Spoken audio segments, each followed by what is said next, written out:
Well, Ibn Taymiyyah is well known for many reasons.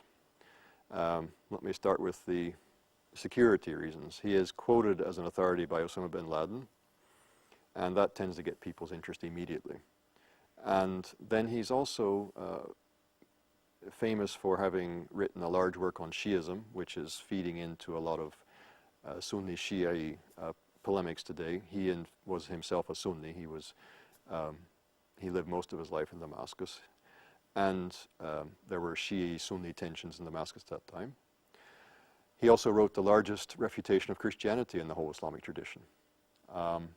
He's written a refutation of Aristotelian logic, and coming out of this, he's quite a modern figure, actually, in terms of his epistemology and the way in which he approaches texts and so on.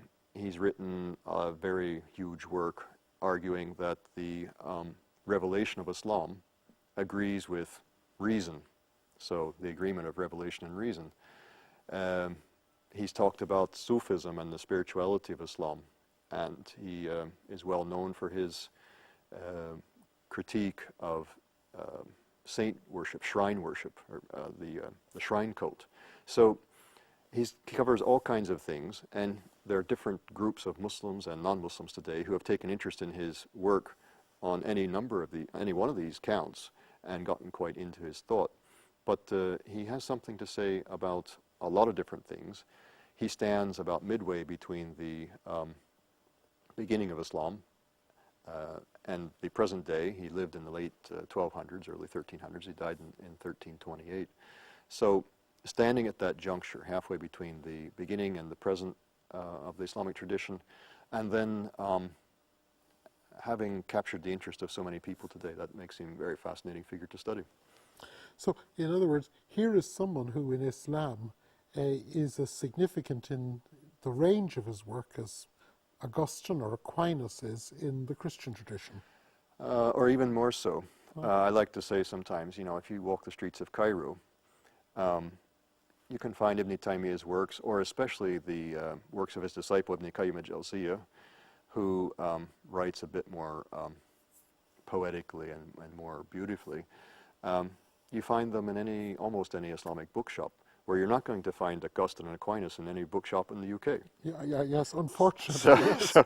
So there's a sense in which Ibn Taymiyyah and Ibn Qayyim al-Jawziyya, his student, are more present in centers like Cairo and. So studying him is not just studying the historical thought in the way that we might study the historical thought of some great thinker in the past. It's actually studying a living force in Islamic understanding today. Yes, studying Ibn Taymiyyah is indeed studying a living force in the Islamic tradition. To what extent is Ibn Taymiyyah today? We spoke earlier about him being a living force. Mm-hmm. What would you say is the most salient of his thoughts that is active today? He really believed firmly that the religion of Islam was rational and agreed with reason, and he worked hard to show that. So he's an apologist, and I think that connects very closely with what many modern Muslims, not all modern Muslims, but many modern Muslims are seeking, is a rationalization and an attempt to explain the Quran and the tradition of the Prophet Muhammad in a way which makes sense. He's trying to make that make sense. It's reasonable. Okay. We have tried in this short film to introduce the thought of a great thinker. I hope you found it interesting, and I hope that it has helped you to discover more and whet your appetite to study even more. John, it's been great having you. Thank you. Thank you for watching. And from the Department of Theology and Religious Studies here in the University of Nottingham, goodbye.